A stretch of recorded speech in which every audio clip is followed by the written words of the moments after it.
সরকারকে চাই মিটিয়ে পাগল কি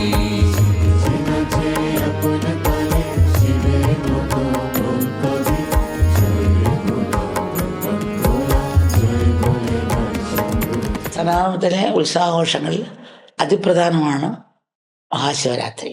ജ്ഞാനം അജ്ഞാനം ധർമ്മം അധർമ്മം എന്നിവയെ വേർതിരിച്ചറിഞ്ഞു ഉള്ളിലെ ശിവനെ ഉണർത്തി നിത്യമായ ഉണർവിനെ പുൽകാനുള്ള ആഹ്വാനമാണ് ശിവരാത്രി.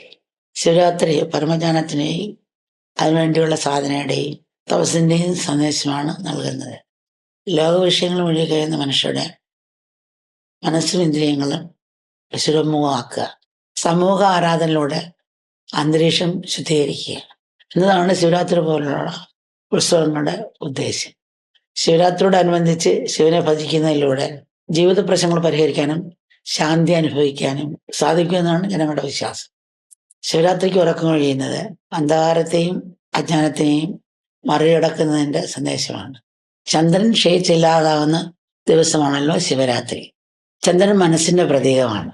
രാഗദ്വേഷങ്ങളെയും ഇഷ്ടാനിഷ്ടങ്ങളെയും നമ്മൾ അതിക്രമിക്കുമ്പോൾ മനസ്സിന്റെ ബന്ധനങ്ങളെ നമ്മൾ അതിക്രമിക്കുകയും മനസ്സില്ലാത്തതിന് തുല്യമായി തീരുകയും ചെയ്യും. ഇതിനെ തന്നെയാണ് മനോനാശം അല്ലെങ്കിൽ മനോജയം എന്ന് പറയുന്നത്. അമാവാസി പോലെ മനസ്സ് ദുർബലമാകുന്ന സന്ദർഭങ്ങളിൽ ഈശ്വര പൂജ കൊണ്ടും വ്രത തപസ്സും കൊണ്ടും അതിനെ ശക്തമാക്കണമെന്ന സന്ദേശം ശിവരാത്രി വ്രതത്തിനുണ്ട്. ശിവനെ പോലെ ജ്ഞാനം, വൈരാഗ്യം, ലാളിത്യം, നിസ്വാർത്ഥത, നിഷ്കളങ്കത എന്നീ ഗുണങ്ങളെ ഉൾക്കൊണ്ട് അഹങ്കാരത്തെ സമർപ്പിച്ച് അജ്ഞാനനെതിരെ ജയിച്ച് നിത്യമായ ഉണർവിലേക്ക് ഉണരാൻ നമുക്കെല്ലാം സാധിക്കട്ടെ. അതിന് കൃപ മക്കളെല്ലാം അനുഗ്രഹിക്കട്ടെ.